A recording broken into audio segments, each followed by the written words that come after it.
शांति। आज 25 सितंबर 2020 है और आज बाबा के साकार रूप से चले हुए महावाक्यों का हम स्पष्टीकरण लेते हैं आदरणीय आशा दीदी से। ओम शांति दीदी। ओम शांति। बाबा ने आज कहा, मीठे बच्चे, अपने ऊपर आप ही कृपा करनी है।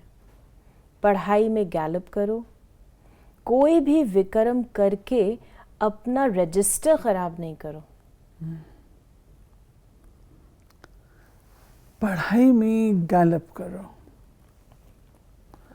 जैसे स्टूडेंट्स होते हैं, क्लास में पढ़ते हैं, तो पढ़ाई के आधार से कोई नंबर 1, 2, 3 होता है और हमको दिल में रहता है ये मेरे से आगे, मैं और अच्छा पढूं और अच्छा पढूं। तो ये बाबा कहते हैं पढ़ाई में गैलप करो। और दूसरी बात क्या थी? कोई भी विक्रम करके अपना रजिस्टर खराब नहीं करो। रजिस्टर। और आपने देखा होगा जैसे स्कूल में हम लोगों को एक कॉलम होता था, कॉन्डक्ट, इसका कॉन्डक्ट, इसका बिहेवियर कैसा है, कैरेक्टर सर्टिफिकेट। हाँ, वो भी मिलता था। तो ऐसे ही बाबा कहते हैं तुम पढ़ते पढ़ते अच्छी पढ़ाई पढ़ रहे हो, पढ़ते पढ़ते अगर कोई ऐसा क्वेश्चन माया के द्वारा आ गया जो तुम नहीं कर पा रहे हो, तो वहाँ पर टीचर की मदद ले लो, लेकिन विक्रम नहीं करो, फेल नहीं हो, माया के चंबे में नहीं हो। क्योंकि हमारी पढ़ाई तो एक्टिव है ना, लाइवली पढ़ाई है हमारी, कोई बैठ के पढ़ने वाली नहीं है। हमारी लाइफ ही पढ़ाई है और लाइफ में ही एग्जामिनेशन होते हैं। तो बाबा कहते हैं कि से माया के चक्कर में नहीं आओ। जब कभी कोई ऐसी बात आ जाए तो आप पूछो। क्वेश्चन है कि इस ऊंची पढ़ाई में पास होने के लिए मुख्य शिक्षा कौन सी मिलती है, उसके लिए किस एक बात पर विशेष अटेंशन चाहिए? इस पढ़ाई में पास होना है तो आंखें बहुत बहुत पवित्र होनी चाहिए, क्योंकि ये आंखें ही धोखा देती हैं। आंखों का भी आधार जो बाबा बताते हैं वह है हमारा मन। अब 2500 साल मन में ये प्रदूषण था, ज्ञान नहीं था ना। तो देह अभिमानवश मन के अंदर ये जो प्रदूषण रहा, उससे हमारा व्यक्तित्व, हमारे संस्कार इतने पक्के हो गए जो कि इस चीज़ को हमने नॉर्मल समझ रखा था, नॉर्मल ही था। लेकिन जब बाबा आते हैं तो हमको रियलाइज कराते हैं कि तुमने एबनॉर्मैलिटी को नॉर्मल समझ रखा है। वो एबनॉर्मैलिटी है, वो तुम्हारा असली स्वरूप नहीं है।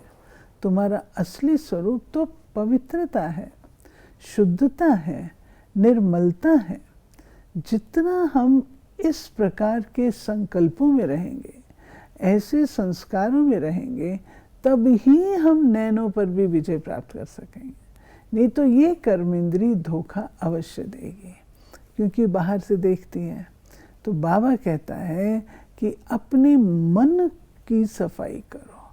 मन की सफाई से दृष्टि भी पवित्र हो जाएगी। जैसे आपने कहा ये बाहर को देखते हैं तो हम अंदर से देखें, अंदर से अब बाहर वाली आंख से ना देखें। बाबा ने कहा यही क्रिमिनल बनती है। शरीर को देखने से ही कर्मेंद्रियों में चंचलता आती है, इसलिए आंखें कभी भी क्रिमिनल ना हो। पवित्र बनने के लिए भाई बहन होकर रहो। याद की यात्रा पर पूरा पूरा अटेंशन दो। अब कई लोग संन्यास कर लेते हैं, सोचते हैं कि ये तो अच्छे लोग गाली दे करके चले जाते हैं कि नारी ऐसी है, ऐसी है। भाई नारी अकेली थोड़ी ऐसी है।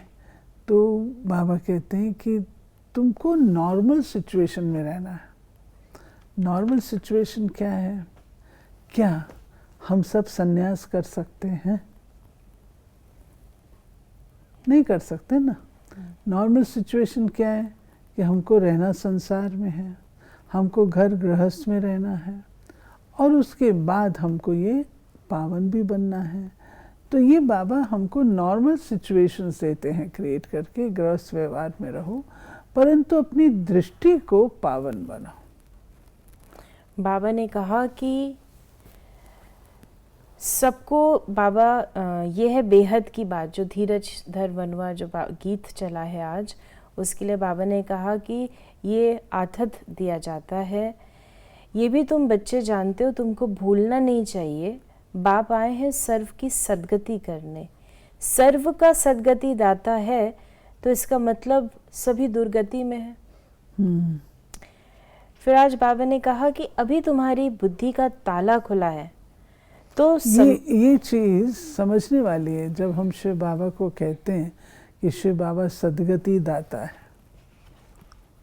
तो सद्गति माना किसको सद्गति देगा? तो ज़रूर इसका ऑपोजिट दुर्गति रही हुई होगी ना। तो दुर्गति है, जब दुर्गति हो जाती है तब परमात्मा को आना पड़ता है सद्गति देने के लिए। बाबा ने कहा अभी तुम्हारी बुद्धि का ताला खुला है, तो समझते हो ये तो बहुत सहज बात है। नई दुनिया और पुरानी दुनिया, पुराने झाड़ में ज़रूर बहुत पत्ते होंगे, नए झाड़ में थोड़े पत्ते होंगे, वो है सतो प्रधान दुनिया। फिर बाबा ने आज हमें ये भी कहा है कि ट्यूशन के लिए टीचर रखते हैं कि कैसे भी करके पास होवे, यहाँ भी बहुत गैलप करना है, अपने ऊपर कृपा करनी है। ये अपने ऊपर पढ़ाई का अटेंशन देने की बात है। आप ट्यूशन लेकर के भी बच्चे पास होना चाहते हैं, तो यहाँ पर बाबा कोई स्पेशल ट्यूशन तो देते नहीं किसी को, सबको एक जैसी पढ़ाई पढ़ाते हैं, एक ही वक्त पर पढ़ाते हैं। परंतु ये ज़रूर है कि बच्चे सेल्फ स्टडी में लगे। जो सेल्फ स्टडी में लगते हैं तो फिर उनको अधिक प्राप्ति होती है। बाबा ने कहा, बाबा से अगर कोई पूछे अब शरीर छूटे तो इस हालत में क्या पद पाएंगे, तो बाबा झट बताएंगे। बाबा ने ये भी कहा कि नाम है गीता पाठशाला, वेद पाठशाला कभी नहीं कहेंगे। वेद, उपनिषद, ग्रंथ आदि किसकी भी पाठशाला नहीं कहेंगे। क्यों नहीं कहेंगे? क्योंकि एम ऑब्जेक्टिव नहीं है। हाँ, एम ऑब्जेक्ट नहीं है। हाँ। श्रीमद् भगवद गीता जो कि बाबा के दिए हुए ज्ञान का एक उदाहरण है। तो गीता पाठशाला जो बाबा ने कहा पाठशाला कहेंगे, वेदों की पाठशाला नहीं, गीता पाठशाला अर्थात जहाँ पर कि हमको घर गृहस्थ में रह कर के कर्म योगी जीवन रहते हुए अपने को उन्नत करना है। इसलिए गीता पाठशाला में एम ऑब्जेक्ट है कि आपको श्री लक्ष्मी से नारायण बनना है। श्रीमद् भगवद गीता में भी आता है, मैं तुमको ऐसा राजयोग सिखाता हूँ, ऐसा सिखाता हूँ जिससे नर नारायण बन जाता है। तो वो यहाँ की बात है, वहाँ तो ये बात नहीं बताई जाती। एक बात और भी, और वो है श्रीमद् भगवद गीता को सब वेदों शास्त्रों का सार बताते हैं। तो इसलिए पाठशाला गीता की है। बाबा ने कहा कि बहुत आते हैं जो कहते हैं हम तो शिव बाबा की पूजा करते थे, परंतु क्यों पूजा करते थे ये नहीं जानते। शिव को ही बाबा कहते हैं और किसको बाबा नहीं कहेंगे। हनुमान, गणेश आदि की पूजा करते हैं। ब्रह्मा, फिर बाबा ने कहा ब्रह्मा की पूजा नहीं होती नहीं, अजमेर में भल मंदिर है। जो हमारी यादगार के कर्तव्यों के सिंबल्स हनुमान जी, गणेश जी, इनकी पूजा हो रही है, क्योंकि ये हमने संगम युग पर विघ्नों का हनन किया। हनुमान अपने दिल में शिव बाबा को बसा के रखा, रोम रोम में दिल खोल के बताते हैं। महावीर, कोई भी कार्य असंभव नहीं है। ये सब हम बच्चों की निशानी है। और गणेश जी विघ्नों का नाश करने वाले। अब उसकी बहुत सारी बातें निकल आएंगी, उसको अभी छोड़ देते हैं। लेकिन जो मूल बात बाबा ने कही कि ब्रह्मा की पूजा नहीं होती, ब्रह्मा की पूजा नहीं होती। अजमेर में मंदिर है, बाकी ब्रह्मा के मंदिर आप नहीं देखेंगे, बहुत कम। तो ये जो बाबा ने कहा है कि ब्रह्मा की पूजा नहीं होती, उसका कारण क्या? कारण ये है कि ब्रह्मा अपने पार्ट में गुप्त रहा है, अपना पार्ट बाबा का गुप्त रहा है। तब कहा जाता है, श्रीमद् भगवत गीता में आता है, मुझे साधारण तन में आया न जान करके तो मूढ़मती लोग गाली देते हैं। वो किसके लिए? ब्रह्मा के लिए कहा। शिव बाबा ब्रह्मा रथ में आया, साधारण तन है तो उसे पूजा। दूसरा, ये जो रथ है वो भी तो पुराने बीज का है, तो पूजा कैसे हो सकती है? इसलिए ब्रह्मा की पूजा नहीं थी, वो पुरुषार्थी रहा, पढ़ने वाला रहा। फिर बाबा ने कहा कि शिव बाबा ज्ञान का सागर हमको पढ़ाते हैं। अभी तुम बच्चे त्रिकालदर्शी बने हो, ज्ञान का तीसरा नेत्र तुमको मिलता है। ये भी तुम समझते हो, आत्मा अविनाशी है, आत्माओं का बाप भी अविनाशी है। ये तो ठीक है, आत्मा अविनाशी, बाप भी अविनाशी। फिर बाबा ने कहा, मनुष्य तो सन्यासी आदि के पास जाकर कहेंगे मन की शांति कैसे हो, ऐसे नहीं कहेंगे हम संपूर्ण निर्विकारी पावन कैसे बने। ये कहने में लज्जा आती है, क्योंकि उनका पाठ ही है मुक्ति का, परम धाम निवासी बनने का। तो मुक्ति धाम के लिए तो इन सब मेहनत की जरूरत ही नहीं है। लेकिन अगर आत्मा स्वर्ग में जाने वाली है, जीवन मुक्ति वाली है, वो निर्विकारी बनने का पुरुषार्थ करेगी ना। जो नहीं जानी है वो पूछेंगे भी नहीं, जानेंगे भी नहीं। तो बाबा कहते उनको लज्जा आती है, अर्थात वो पूछ ही नहीं सकते कि हम कैसे पवित्र बने, पावन बने। और बाबा ने कहा, मैं भगवान हूँ, ब्राइड ग्रूम, तुम हो ब्राइड्स, तुम सब मुझे याद करते हो। मैं मुसाफिर बहुत ब्यूटीफुल हूँ हसीन, सारी दुनिया के मनुष्य मात्र को खूबसूरत बनाता हूँ। वंडर ऑफ वर्ल्ड स्वर्ग ही होता है। फिर बाबा ने आज कहा कि बाप आदि सनातन देवी देवता धर्म की स्थापना करते हैं, बाकी सबका विनाश कराते हैं। ऐसे बाप को याद करना चाहिए ना, जो बाप हमको राज तिलक का हकदार बनाए, बाकी सबका विनाश करा देते हैं।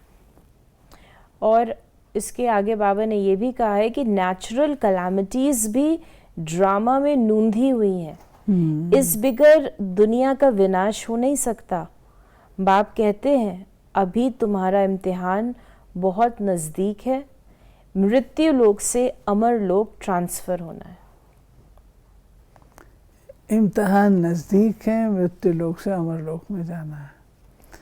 इम्तिहान नज़दीक का अर्थ जो बाबा कह रहे हैं ना, ऊपर बाबा ने कहा प्राकृतिक आपदाएं ये ड्रामा की नोंद है, ये महापरिवर्तन का काल है।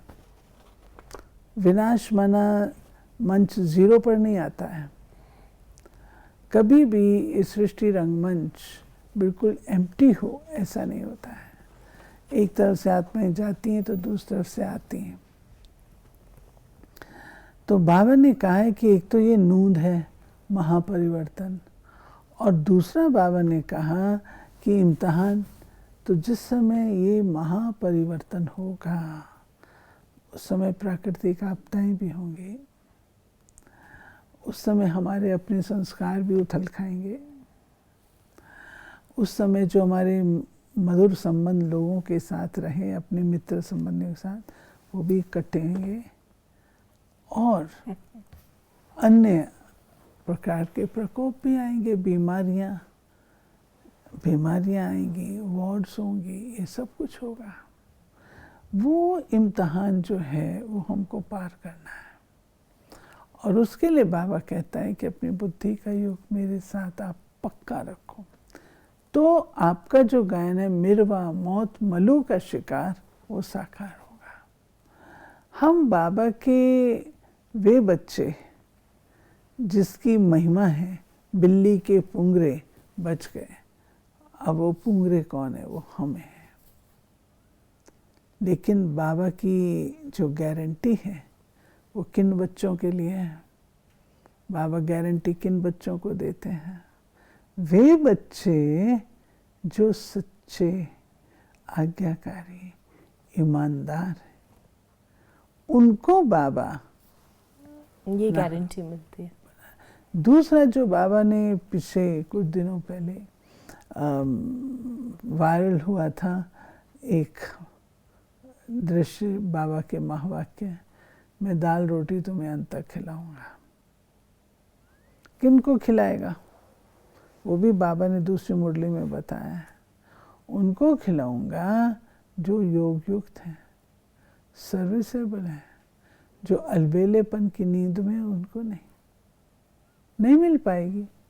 मानो कोई ऐसी विशेष बात होती है, अगर मैं उसके लिए रेडी हूँ तब तो उसमें पार्टिसिपेट कर सकूँगी, नहीं तो नहीं कर सकूँगी ना। इसलिए बाबा के महावाक्यों को हमको बहुत महीन बुद्धि से समझ करके जीवन में अपनाना चाहिए। यानी अगर हम सोचें कि हम बाबा के हैं और हमें तो दाल रोटी भी मिलेगी और बाबा हमें बचाएंगे, लेकिन उसके लिए हमें अपनी बुद्धि काबिल बनना है और अपनी बुद्धि की लाइन बाबा से तार जुड़े रहें।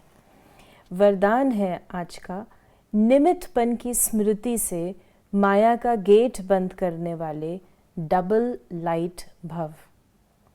जो सदा स्वयं को निमित्त समझकर चलते हैं, उन्हें डबल लाइट स्थिति का स्वतः अनुभव होता है। करण करावन हार करा रहा है, मैं निमित्त हूँ। इसी स्मृति से सफलता होती है। मैंपन आया अर्थात माया का गेट खुला।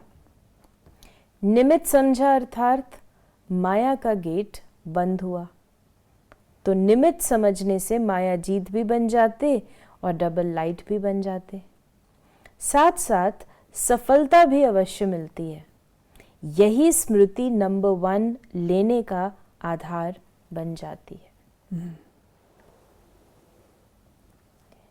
फिर आज के स्लोगन में बाबा ने कहा, त्रिकालदर्शी बनकर हर कर्म करो तो सफलता सहज मिलती रहेगी। ये इम्पोर्टेंट बात है। हम लोग कर्म तो करते रहते हैं, लेकिन बाबा कहता है जो भी कर्म कर रहे हो उसको त्रिकालदर्शी होकर के करो। त्रिकालदर्शी माना इसका क्या नतीजा निकलेगा, मैं ये बोलने जा रही हूँ, इसका क्या प्रभाव पड़ेगा, क्या इसका निष्कर्ष होगा, क्या इसका औरों के ऊपर इफ़ेक्ट होगा। ये बातें हमें समझनी और जाननी चाहिए। अगर हम ये त्रिकालदर्शीपन आत्मदन सोच के करें तो कभी कोई गलती नहीं करेंगे। तो ये थे बाबा के आज के महावाक्यों का और अधिक स्पष्टीकरण। यदि आपके मन में भी कोई प्रश्न है तो आप उसे व्हाट्सएप करें 8826599309 पर और हम आपके प्रश्नों का उत्तर देने का प्रयास प्रश्नोत्तरी कार्यक्रम में अवश्य करेंगे। ओम शांति। ओम शांति।